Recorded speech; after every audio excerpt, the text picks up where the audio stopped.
All right, we are going live. We are going live for a very, very brief live stream today. Let's just make sure that the audio is all coming through beautifully, because that's always the one thing I got to worry about. Oh yes, the audio is coming through nice and crisply, most fantastic. Well, say good morning, good evening, good day to you wherever you are at. And as I said, my first thing I said is that this is going to be a rather brief live stream, and I know I promised that we'd do one more live stream before the year was out. There's no way I can do one once we get into next week because it's Christmas, it's New Year's, and just so much is going to be happening. And I thought that I was going to have today free, but alas, there is yet another Christmas party, and I would be most remiss to miss out on that. So I am doing this live stream. This will be a rather short one. I do apologize for that, but I want to make this one a festive one and have just some real good fun with it before I bid you all adieu as far as live streams go. There are still videos coming on out. I especially on Christmas Day will have a special video out. I hope you guys will enjoy. And Stardrop Mellow is here. It's great to have you here, Stardrop. And I hope that you are doing well and that you're having a fantastic Saturday. So, as far as this live stream goes, like I said, super short. I will have to get off in about 45 minutes.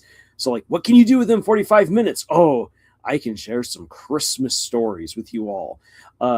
There's one that I've actually been trying to upload the pictures for because I just recently got back in my possession a really fun book from my childhood called Pete Moss and Ivy Meet Santa Claus. I've been trying to get the pictures uploaded so I can show you guys. This book is absolutely gorgeous, and it is such a fun Christmas story as well. It's had a huge influence on me as a kid, and rereading it again as an adult, there's a really sweet message at the very end that I'm hoping I can share with you guys if the pictures will allow me to upload. The StreamYard has been acting a little bit weird, so we'll see how it goes. But also, I want to take a quick pot shot at AI yet again, and compare one of the most hated commercials of this year against one of the most beloved of this year, and talk about the effort that went into it and how you can genuinely tell which one got way more love and attention, had true craft and everything go into it. So we'll have a little bit of fun with that, and of course also share some Christmas stories to get us into that great festive mood. And Stardrop Mellow, I'm happy that you are having a great Saturday. So let me see if I can let's see if I can finally upload one of the images that I have been trying to get on. And no, StreamYard is being a butt and is not letting me upload it. Oh, that sucks. So while I try to figure out exactly what the hey is going on here with it not letting me share Pete Moss and Ivy, allow me then to quickly share some fun Christmas tales to get us into the mood. This one is a family one, though not necessarily one that I was involved in because I was not yet born. But when my mom was young and living in Germany, her family was invited to go and celebrate Christmas Day with another family. In the German tradition, the big Christmas day is actually the 24th, Christmas Eve. That is when that's when your family all gets together, has a big meal, awaits the coming of the Christ child, which is an angel that brings your presents to you, and then you get to celebrate with all of your family the wonderful presents that have been brought. And the Christmas tree is normally decorated on that night as well, so it's really magical. After building up to Christmas all month long, suddenly the living room is completely all magically decked out while you're out in the snow or looking at lights, what have you. You come back, the Christmas tree is all up and decorated. The presents are out everywhere. It's a Christmas miracle. Then the next day, while the adults are recovering from their hangovers, the kids get to play with their toys and share with each other. The neighborhood all gets together. It's fun stuff. So it was Christmas Day. The big festivities had already happened, and families were getting together. Kids were showing off their toys. In this case, kids were showing off the animals that they got for Christmas, and letting the dogs chase each other around the house. Well, back in the day, you don't come across this so often anymore. But back in the day, it was the norm that the Germans would decorate their Christmas trees with live candles. So you got live candles everywhere on the tree that are lit, along with the tinsel. It makes the tree look absolutely stunning. And so it's fairly beautiful, and no one thought anything of it because it's just traditions. What you do, tradition. However, with the dogs chasing each other and the dogs knocking over the tree fell over with a bunch of live candles. And back in the day, people didn't keep trees just standing in live water, set live trees standing in water to keep them alive for a few more weeks to enjoy. This is a tree that had already been cut down, was already drying out. And so the moment then that the candles hit that tinsel and the dry boughs of the pine tree, it just lit up. So suddenly there is a burning tree, bunch of kids freaking out, dogs zooming around, and not only that, but the burning tree had managed to pin my grandmother who was on the couch. So my grandfather, what he then did is he proceeded to not try to put out the fire, not run to a fire extinguisher or grab a bucket of water. Instead, he threw open the balcony window. They're up 4 stories, grabbed the burning tree and hurled it outside. So everyone down on the ground who's out there enjoying their Christmas presents and everything got to witness this flaming tree come and explode on the pavement. Fire going everywhere, broken ornaments going everywhere, flaming tinsel going everywhere. One of the most memorable Christmases in my mother's side of the family history. Moral of the story: don't put live candles on your tree. Trees look beautiful with electric lights, so let it stay that way. But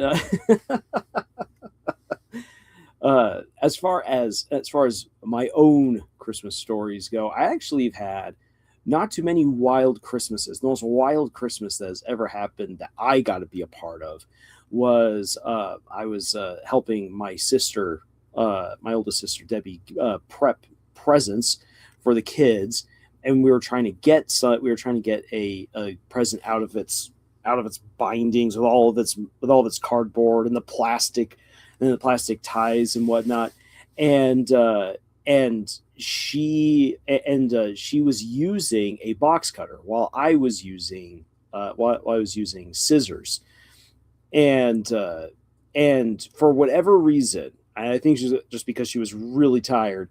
When she was like, "Hey, can I use the scissors?" and tried to use the scissors more like a box cutter rather than like scissors. Scissors are still sharp, and when you try to use scissors like a box cutter, you actually take away one of the big protections, which is that you are in control of how those blades move.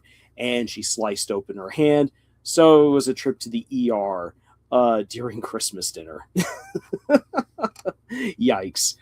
Arts is here. Merry Christmas. Merry Christmas indeed.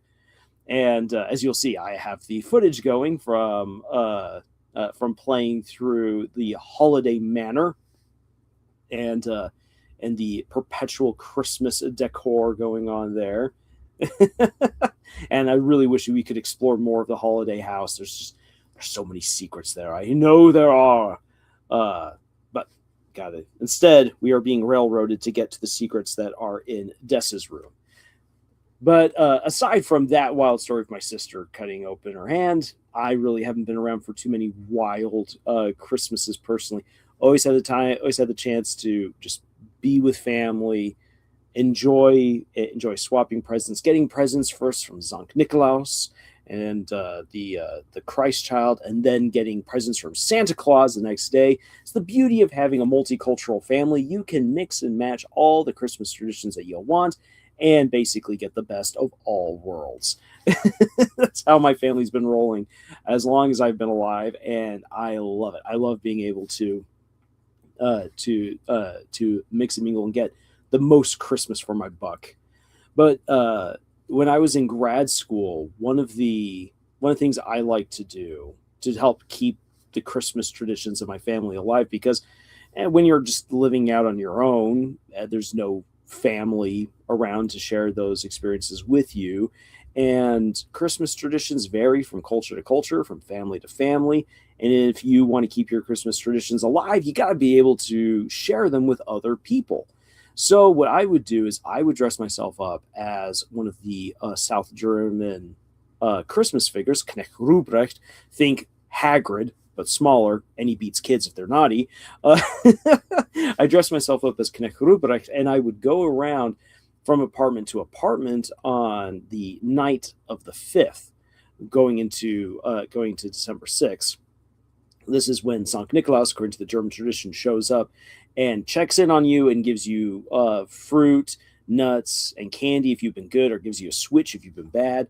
And so I'd go around from place to place, meet up with the people I knew from college, and put candy, fruit, and nuts into their shoes, mostly candy.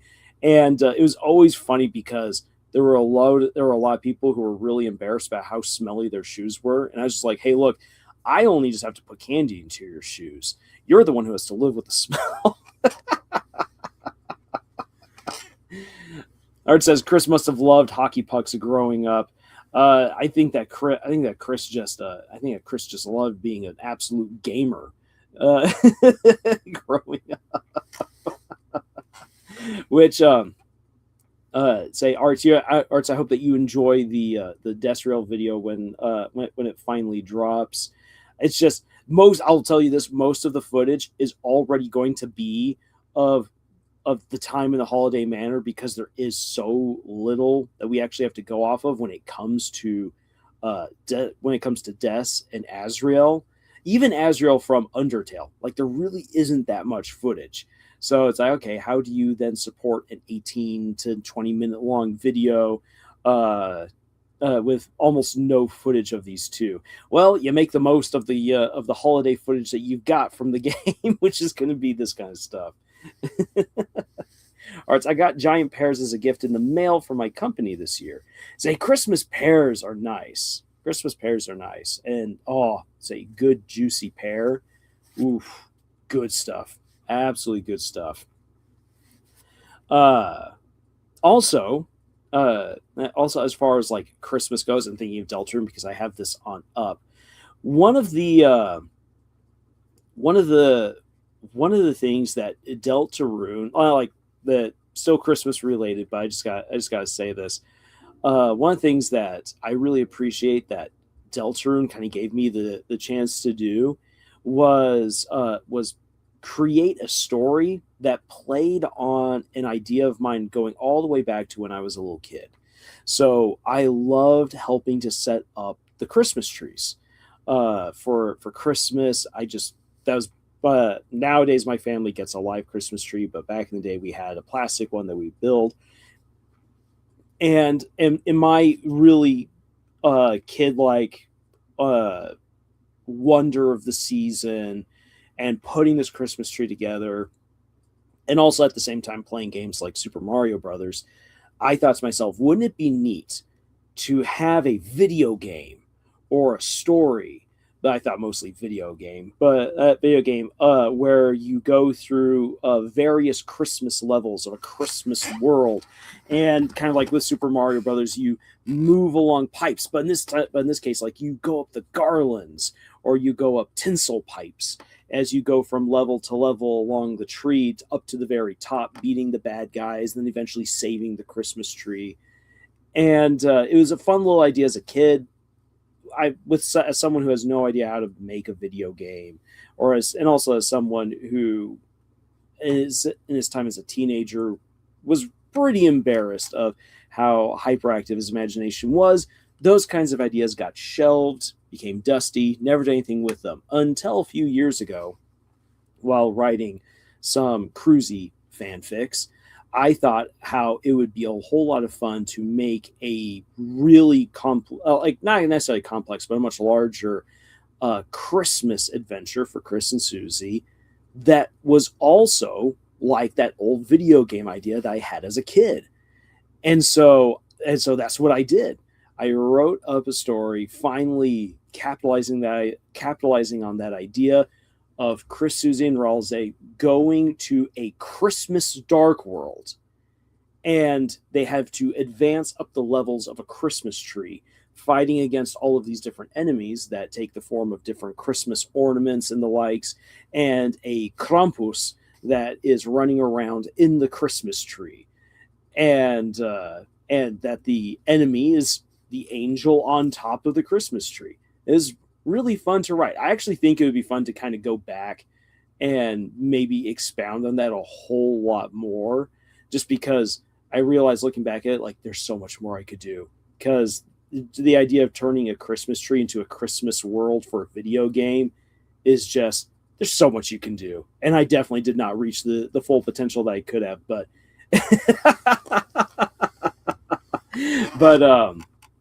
but I'm really happy I had the chance to write the idea and finally bring to life this idea I had as a young kid, and just Christmas.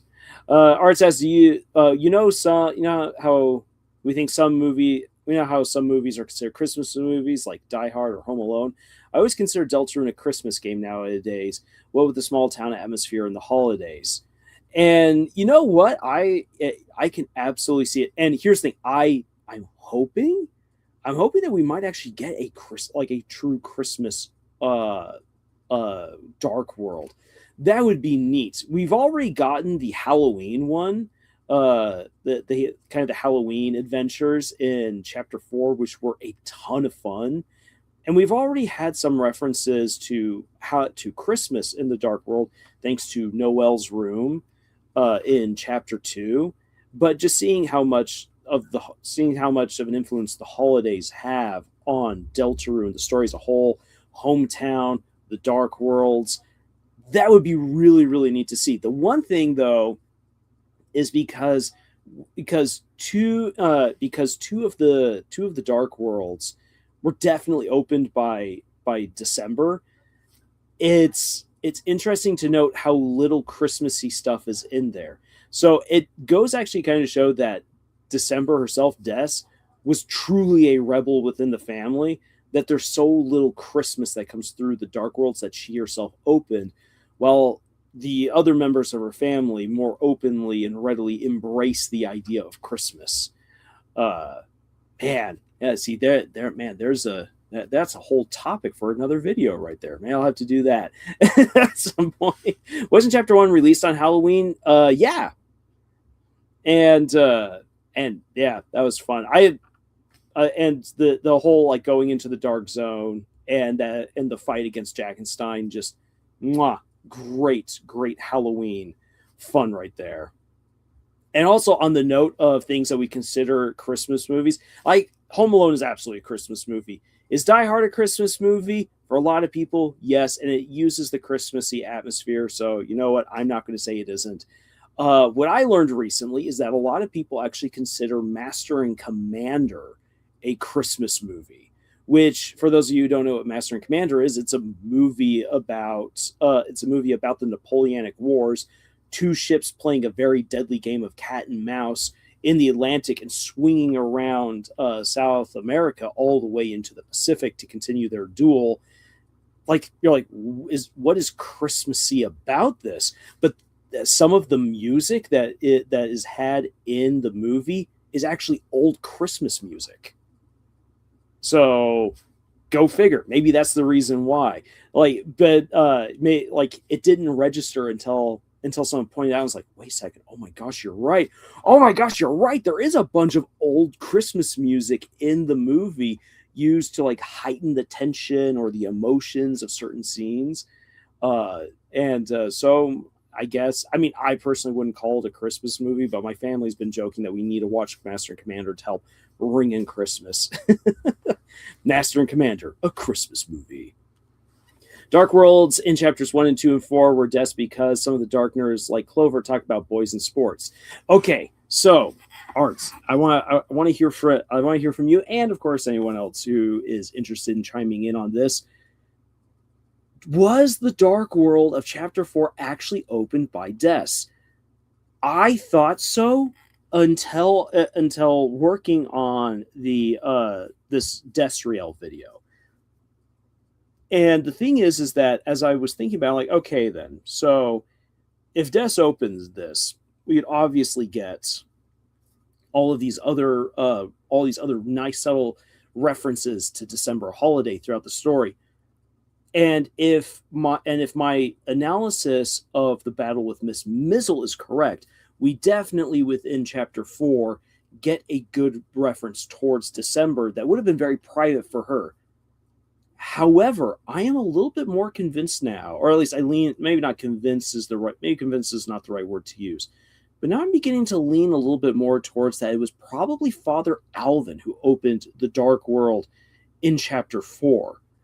My reasoning for saying that is that the fourth Dark World dives into information that it's kind of a little bit difficult to think that Des would have had that. Now, granted, as the Roaring Knight, Des is privy, at least in some twisted form, to get more information. We're still, the jury is still out on how present Des herself is as the Roaring Knight. My personal working theory is that her soul is what's locked away, that her mind still functions and is used. Hence how we're able to get all of these great Des references throughout chapters 1 and 2. But yeah, it's complicated. But when we look into chapter 4, when you dig on around, so much of chapter 4 is philosophical and it's history based. This is Gerson's realm of expertise, but also Father Alvin, because Father Alvin tried to be like his father. And what would you think? Like, Father Alvin probably, because there's something nervous. He's nervous about the shelter. And in chapter 2, he's at his father's grave. He's getting ready to exhume the hammer. It's like, okay, why are you doing this? Why would you do this? And I think because Father Alvin realizes, like, yep, someone is trying to fulfill the prophecy. This isn't good. And he's the one who then opened the Dark Fountain. How would he know to do that? Because of Gerson. In my video breaking down Gerson's history, I said that, yeah, Gerson tried to get Alvin to follow in his footsteps, and Alvin couldn't do it. That doesn't mean that Alvin isn't incapable. And so when the Roaring Knight came to get him, or when Carol came to get him, Alvin's like, nope, screw this. Opened up the Dark Fountain, hoping that because he had exhumed his father's hammer, that Gerson would be able to come in and save him. But Gerson's like, no, because that's just playing into the prophecy. The best thing to do is help the heroes as they come to understand the principle of freedom and get them ready, because trying to go against the prophecy or going along with the prophecy all just plays into the prophecy's hands. But rather going in free and ignorant will empower the heroes to go to do what they need to do. And so Gerson's like, look, yeah, I actually can't help you. And so instead, Gerson pulls the absolute boss move and goes against everyone's expectations. But because of all that history and that philosophy, this background, this time, like the concept of time, the past and the present meeting together to try to understand the future, that's so along the lines of Gerson and Father Alvin. Which is why I'm like, I'm not sure if I would say that this is Des, yet because of Miss Mizzle's battle, and we get the reference to the blue flower that we will be able to talk to. And Miss Mizzle's battle is very much all about the knight and the lady, which is very in lines with Chris and December and Azzy, like and Chris and Susie. Like, okay, so where exactly did this all come from? Let us remember that Father Alvin, who was who might have been the one to open up this, it might have been the one to open up the Stark Fountain, was the confidant, is still the confidant of many people in Hometown. He knows what's happening with Asgore. He knows what's happening with Toriel. He is well informed of what's been happening with everyone else. There's a very good chance that Des might have opened up to him, or that Azrael opened up to him about certain things, and that memory became part of the Miss Mizzle battle. So, working theory right there. And what Art says, I think Alvin might have opened it based on his memories of Gerson, because that Gerson Darkner was pretty damn spot on. Exactly. And Alvin was talking to himself if he should use the hammer. Carol might have convinced Alvin to open it, and then Des made off with him after he opened it. In retrospect, Alvin might have been helping our heroes indirectly. And that's kind of what I'm thinking. And yeah, I think that Alvin realized, like, oh, crud, they're coming for me. Let me open this on up. It's curious that you can try to go open up the door at the back of the church, and Chris won't do it.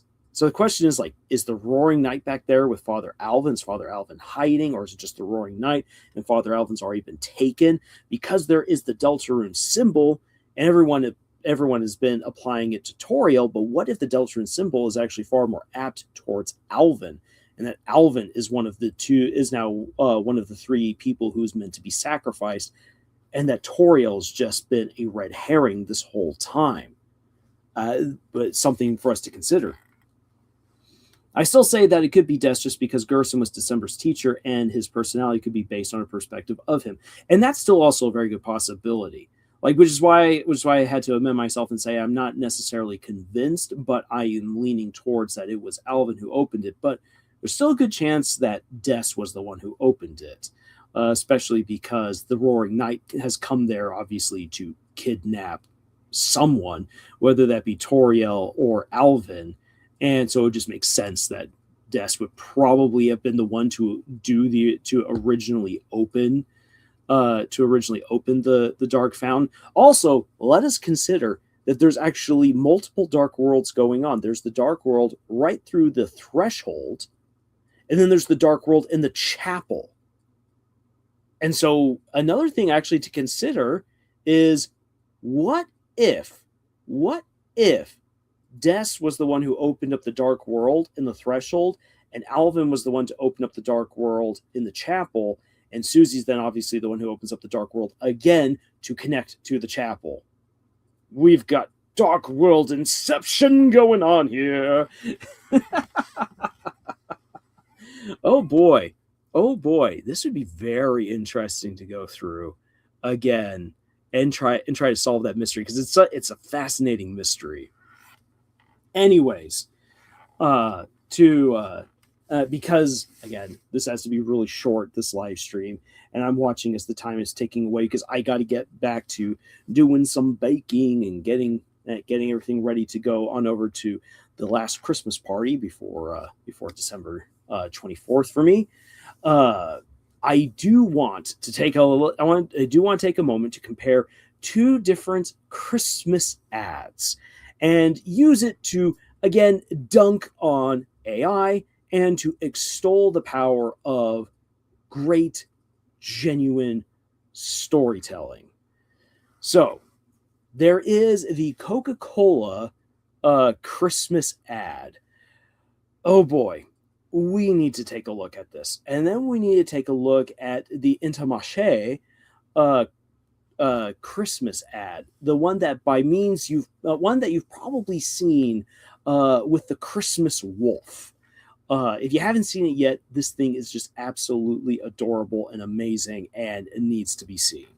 So let's transition away from Deltarune on over here to Coca-Cola.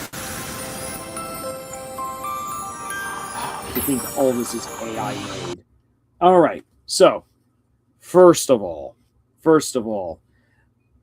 let me say a couple of things about this. All advertisements are telling a good advertisement tells a short story. The reason why I say that is because you want to be able to resonate with people about why they need something and why they want something.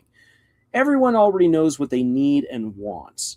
an advertisement's there to convince someone that they need or want something else, and thereby like, make them then go and pay money for it. Well, one of the best ways to make people want something is to either speak to them on a psychological level or to speak to them on an emotional level. Psychological level is all about the subliminal and the sublime and so on and so forth. The emotional is about telling stories.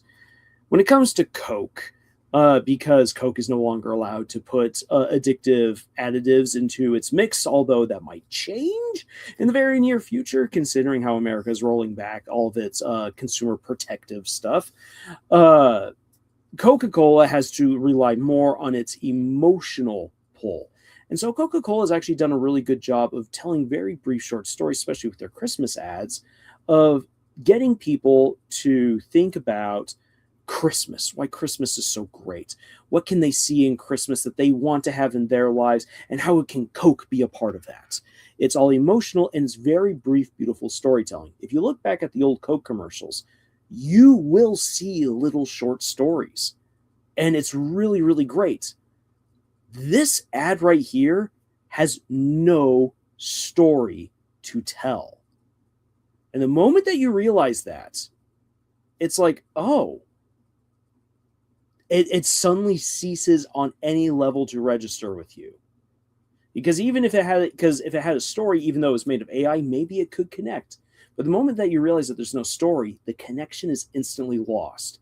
So that's one thing I want to stress already at the onset. Another thing I want to say is this: AI being AI, one of Santa's fingers is way longer than it should be in this image. His middle finger is curled up almost all the way to the heel of his hand. You can see it, and there is no way that him holding a can opener like that his middle finger would ever be able to reach that far unless he had a very, very abnormal middle finger. I mean, possible, but highly unlikely considering the way that his hand then morphs at the end of this shot. So AI being AI, they absolutely missed it. See, his middle finger suddenly changed. It's so weird. The uncanny valley still exists. And they were so preoccupied with whether or not they could, they never stopped to think about whether they should, and they did not pay attention to Santa's elongated middle finger.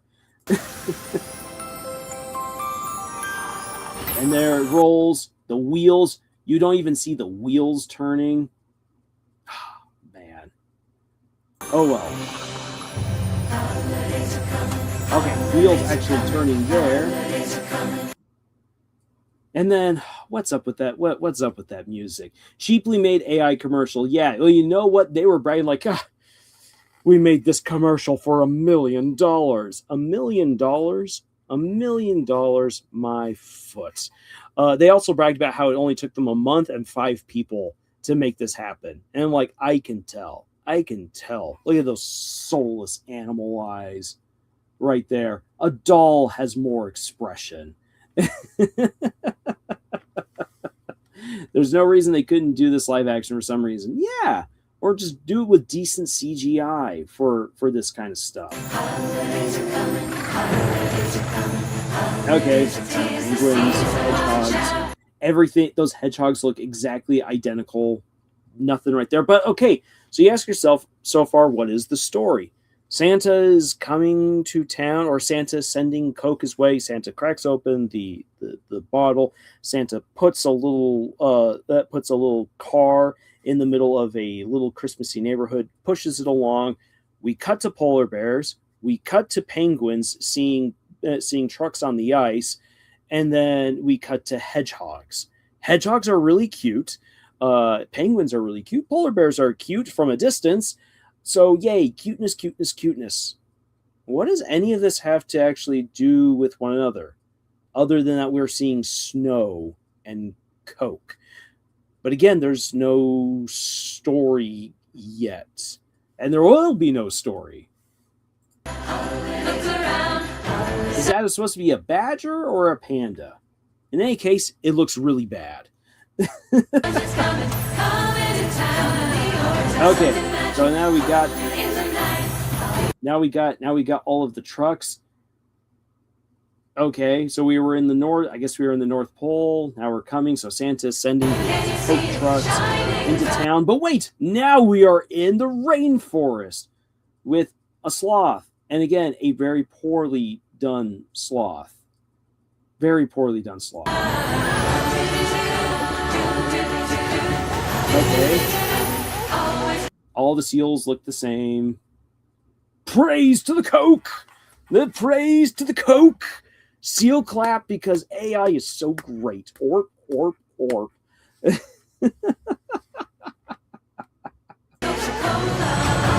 my god! All those rabbits all look the same. Which I mean, when you look at a fluffle of rabbits, they all look the same. But I mean, to be all honest, it wouldn't take much to make these rabbits look slightly different from one another. AI is horrible at making commercials. Yes. And then reusing an old a clip from an old Coke commercial shamelessly at a billboard in the middle of the woods. I like how someone pointed out how like they obviously tried to make an effort to put sidewalks there, but AI could not render the sidewalks, so it just becomes mush. This becomes what they call in German glatt ice, flat ice, or like invisible ice. Right here. So reusing assets and AI, lazy. It absolutely. And then even the dogs look the same. Like, really, you couldn't even try to make these dogs look somewhat different. Also, what on earth is this car doing right there? Yeah. Anyways. All the same screens. So the whole idea is that the holidays are coming and Coke is here. They're using cutesy animals, reusing old assets and whatnot to try to recapture the magic of the original Coca-Cola commercials. But again, there's no real story here to emotionally bind you to this, because the moment that you realize this is AI and just how lazy it is, there's nothing to fall back on and say, you know what, I kind of care about that. Because without the emotional connection, what does it matter? Also, I love how there's some artists who broke down that everything that's going on here makes no sense. Like the dark ice rink that's not lit up, plus it's not actually ice. Stairs that lead to nowhere, and characters who you can just tell they're just like shadow puppets just hanging out there. There's nothing about any of this, so when you zoom in, that actually looks alive. So it's just a bunch of cutesy imagery mashed together. It is, and that's what 5 people spent 1 month doing. There's just nothing there. And if you were to jump to some of the old Coke commercials, there's a story there. In fact, actually, one of the most, so like for instance, one of the most beloved commercials of all time is a Budweiser commercial that is just simply of people in an airport terminal applauding as they see soldiers march on through. This Budweiser. This commercial has absolutely nothing to do with Budweiser, but people immediately are like, Budweiser. Oh my gosh, I feel so patriotic. I feel so loved. The reason why is because it tells a very subtle but beautiful story of all these people waiting to go on their flight. And you can just tell by their expressions, they're bored, they're annoyed, or just whatever. They're just going along with it. But then when they hear the clapping, they're like, everyone starts looking confused. They start looking around. Why are people clapping? And then when they see it, they brighten up, they stand up, and they begin clapping. And you as the viewer, you're like, why is everyone clapping? You're being pulled to this moment of then about a dozen soldiers walking through the terminal in their fatigues, carrying their bags, and you can tell they've just come back from deployment. And they look shocked and surprised, and they then become happy because they've been greeted as heroes. It's a very, very small story, but it's one that makes sense. It's one that you can easily follow, and it's one that immediately evokes all kinds of emotions and thoughts and memories, especially if you know anyone in the military. If you've ever been in an airport, you immediately resonate with what's going on here. This commercial, unless you're an ice truck driver, you probably have nothing to resonate with when it comes to whatever you're seeing here. This is trying to bank on nostalgia, and it's not doing a very good job because it's all ripped off. Yeah, the corporate heads thought it looked, quote unquote, good enough and threw it out there hoping it would be considered a good commercial. Yeah. And they claimed that it saved them money. I love how there's a channel that showed how this one person recreated the entire commercial using stuff that she could buy at a store and did it for $114 and recreated this entire commercial for $114 without having to use AI and using all practical effects.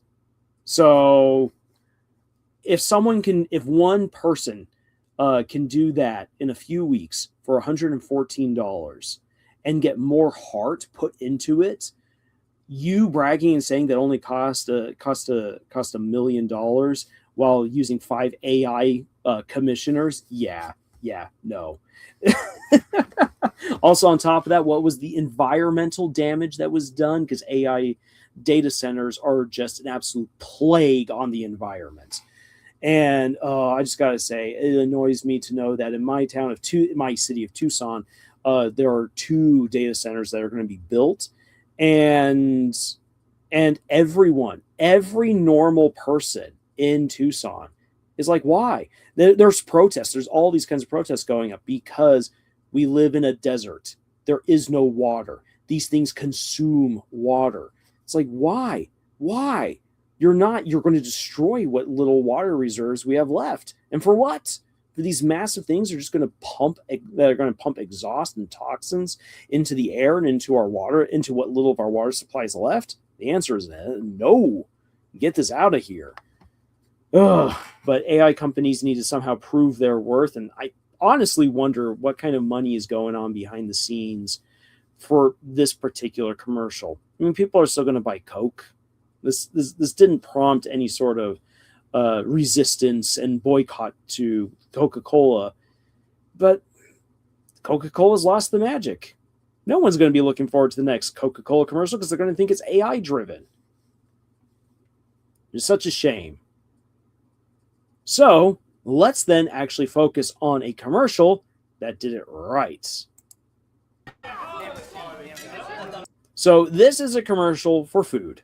And I mean, food will play a central part in it as it goes along. This is all in French, but it's got some subtitles. So if you don't know French, like if you're like me and don't know French, then this will work out. This will work out just fine. But we actually got 2 stories going on. You got the kid who's bored at family dinner. And I mean, if you have ever been the kid amongst all the adults, yeah, it's boring.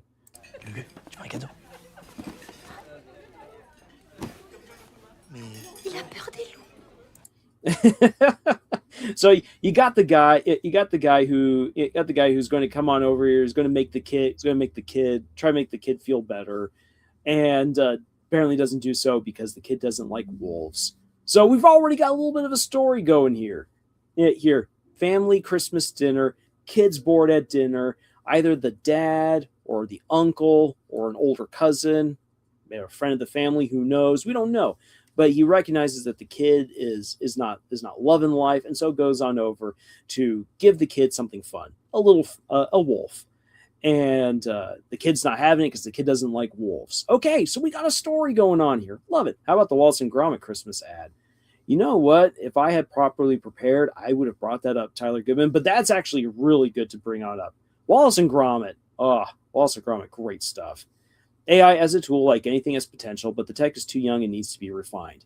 Yeah, absolutely. And it also needs to be regulated because of all the damages it's been doing. So continuing on with this Christmas commercial. Ah, mais il faut pas, parce qu'à la base, le premier loup, il vivait dans la forêt, et So that's kind of going on a little bit faster there. So let's make sure you get the text. Say like you're like everyone's scared of the wolf, but he shouldn't be. He shouldn't be scared of the wolf il faut pas, parce que because à la base, originally le premier loup, the very first wolf lived in the il vivait dans forest la forêt, et il avait pas and de copains. he didn't have any friends. So we now have a story within a story, storyception. Beautiful, you'll love it. I pulled the same thing off with my book Tumble Teller.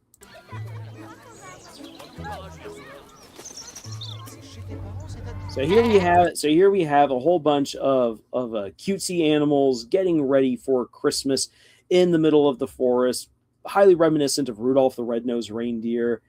And this is not AI. The company that made this was very proud of the fact. So when they saw that Coca-Cola was bragging how it only took them $1 million a month and 5 commissioners to make their commercial, Intermarché said, "Oh yeah, it took us 70 animators and 2 months to make this commercial." They were very proud of that, which they should be. And they've talked about how different artists brought different uniqueness to each animal. So let's see that then in action. Eh ben, sympa. Monty Python, Omega says Monty Python's Holy Grail on Christmas Eve is a real fun ride. Monty Python is always great. Plus, also Monty Python's Flying Circus. You might be able to find some of their old Christmas stuff if you look up the Flying Circus. En même temps, si tu mangeais pas tout le monde. Je suis un loup. Qu'est-ce que tu veux que je mange? Ah, déjà, pas des I'm the wolf. What do you expect me to do? I eat others. Well, for starters, not des people. champignons. Carrots, mushrooms, fruits, vegetables, Yeah, totally go against your killer instinct, man. Just become a vegetarian. That Coke commercial could have been done by someone in their spare time in a few weeks with actual skill. Yes, and that's what this one other YouTuber showed, how she could do the whole thing by herself for $115. Les fruits, les légumes, quoi. Ça chasse comment, les légumes? Laisse tomber. Oh man, I love this idea of just this depressed fox. Also, one fun thing to point out, the snow moves. If you go looking up AI videos of people in the snow, you'll actually find that the snow doesn't move the way that it should. That's one thing I've noticed with AI videos trying to portray wintertime. The snow never acts like snow. If you're paying attention to how the fox is moving, his feet and his tail are moving the snow, and properly so.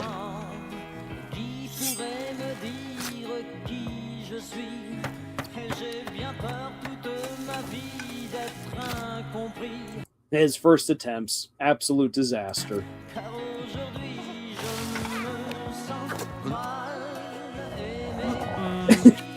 T'es sûr? Non, mais y a pas de... Also, if you haven't seen this commercial yet, I'm going to tell you this. I love, again, storytelling, because that moment's going to come back around so beautifully. The fox sparing the squirrel. I got my one fish. And there's the stork. Yes, that's whenever I've gone fishing, that's me. I look at everyone else in their fish. I just don't like fishing. The beaver has seen some things. Star Driver says, I relate to the fox so much. Yes.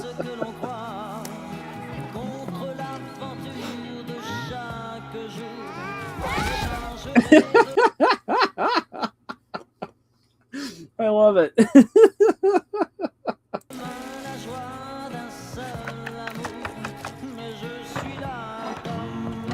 Oh, all looks good. And I just want to pull back here to a moment. I said I really wanted to show you guys pictures from the book Peat Moss and Ivy, but for whatever reason, my pictures just aren't uploading. There's one thing I really love about the book is how it shows how these animals in the woods try to make their own Christmas trees. And And you get this right here with the wolf. Look at this. The wolf is trying to make his own Christmas tree. You can tell it's more of a branch, if anything, or it's an old sapling that he managed to find and rip up. How threadbare it is, but it's so earnest. It's so rustic. It's so nice. And I love the attention to the background and the world building that's going on here. Art says, I gotta go, man, but have a great Christmas if we don't speak again before then. Hey, Merry Christmas to you, Arts, and thank you for dropping by. Wolf's finally got his dish. Sees everyone else gathering together for Christmas.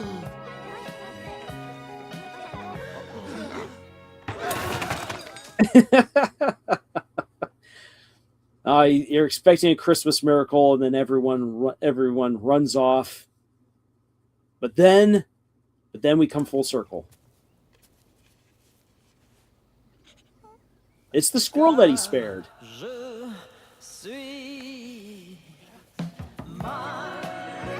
So because the squirrel that he spared, he gets the chance to then be with all the other animals for a change, rather than being alone for Christmas.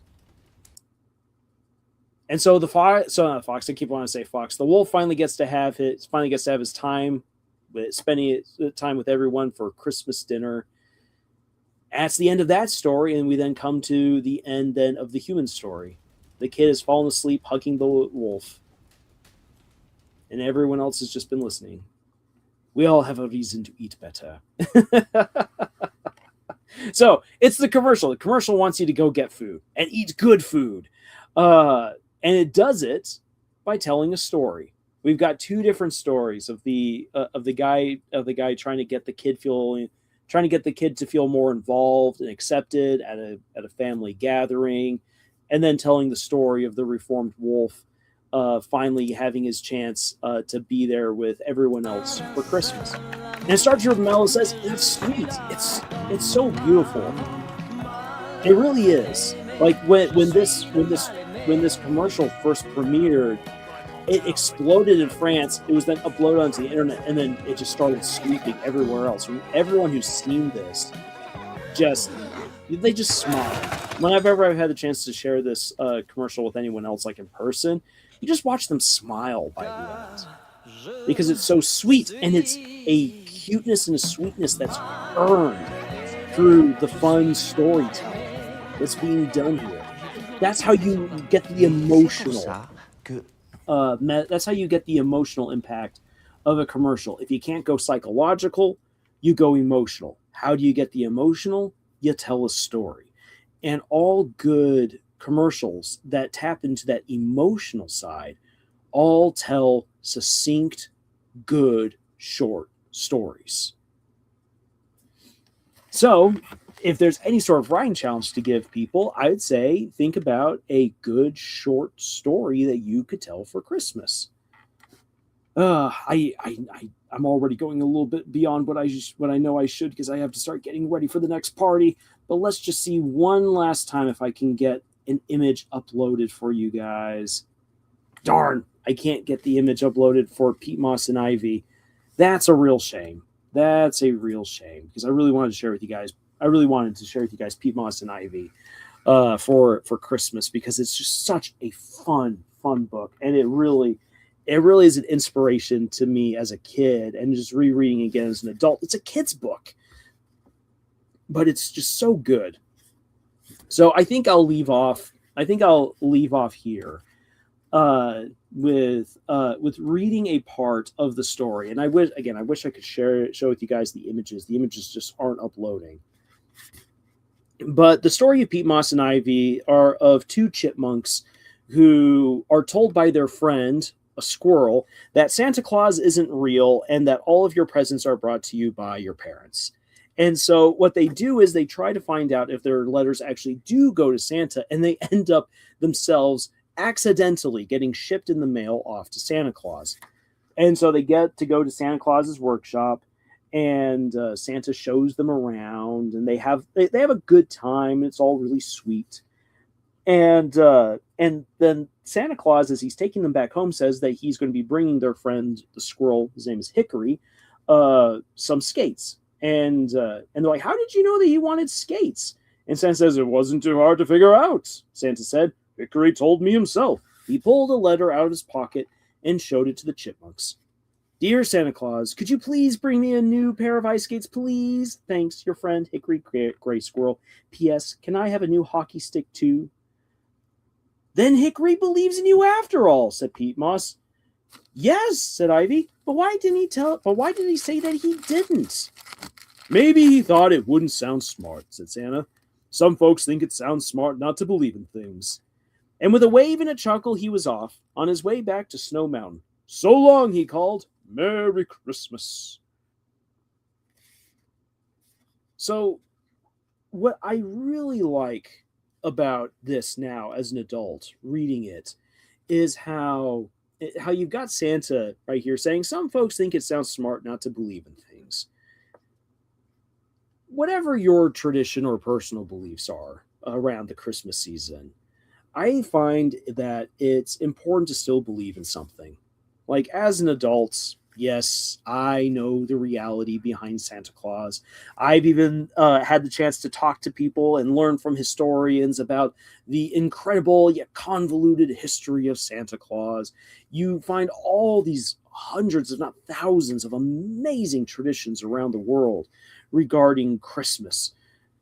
It's not a matter of which one is right and which ones are wrong, but it's about that you believe in something. That you believe in the goodness of the season, that you believe in the magic of the season, that you believe in what the season should inspire you to do and to be. And sometimes maybe that means even believing a little bit in someone who's a little jolly, a little fantastic, a little magical. But belief is a powerful, beautiful thing. And so in the holiday season, don't go into it like feeling too frustrated, feeling too overworked. Like, that can easily happen. The holidays can easily burn us out. But instead, if you begin feeling that way, take a step back and think about the fantastical. Think about the magical. Think about what the season should mean for you. And that belief in something far more innocent, far more beautiful, far more ennobling is powerful. For a kid, believing in Santa Claus is just a beautiful way to receive presents and a beautiful way to connect with family and friends. For an adult, I think believing in things like Santa Claus is a way of relieving ourselves of the stress of the season. Or believing maybe in something higher, like if you believe in the religious aspect of Christmas, believing in Jesus Christ and what he's supposed to mean for the world. That's a beautiful thing. If you celebrate Hanukkah or any other tradition, those same beliefs are there to provide not necessarily an escape, but a reason, and provide something to live up to, something to strive for, something to give you comfort when everything else in the world just seems a little overbearing and a little too much. And I don't know about you guys, but 2025 has been a lot, especially for me personally. I feel like I've definitely slid back in some ways during 2025. I didn't achieve nearly as much as I hoped that I would. But this Christmas has felt beautiful. This Christmas has felt liberating. And it's because I've been trying to tap a little bit more into the magic of the season with my own family traditions, my own the traditions of my dual heritage as an American and as a German, but also believing a little bit more in some of my own religious beliefs, tapping a little bit more into that. So I've been trying to get into the feelings of Jesus, of St. Nicholas, of Santa Claus, that Christmas music actually can be a whole lot of fun to listen to and relaxing. Spending time with family. Yesterday was hectic, and yet it was so much fun because even though I was late to a big Christmas party, by golly, I got to spend the afternoon baking with my family. And the day before that, baking with my family. And it was just nice. And so I hope that you guys, wherever you are, whatever you believe in, that you have a fantastic holiday season. Merry Christmas if you celebrate Christmas. If not, happy holidays for whatever it is that you celebrate and believe in. But I hope that you believe in something. I hope that you take the time to tap into the magic of the season, because Christmas is truly magical. It's hard to explain why it is, but something about the end of the year is just beautiful and renewing. and full of so much promise. And I'm hoping that for the end of this rough and long year and going into a promising new year, that you can just be filled with that magic and that potential and that beauty and that wonder. I hope that you're able to tap into that, whether it's for your own writing, for your own personal well-being, for spending time with other people, or for whatever endeavor that you have. I hope that you're able to tap into it. And I intend to be back again real soon once the holiday season is done with more live streams. And of course, there'll be some videos coming out in between now and then, just to kind of round off the year, round off some shows and stuff that I've been enjoying. And also with Scott watching Sonda, which is perfect for the holiday season. Even if it's not the typical Santa adventure, not even close. I will tell you guys this already, to be thinking about this, and I will have a post up on our channel here soon, and I'll also be sharing this over on our Discord before New Year's. But thinking about new beginnings, I want to help to kick off the new year with a little bit of fun. And one of the ways that I want to do that is by looking into what is the best Disney opening. So, something to consider as we end the live stream for today.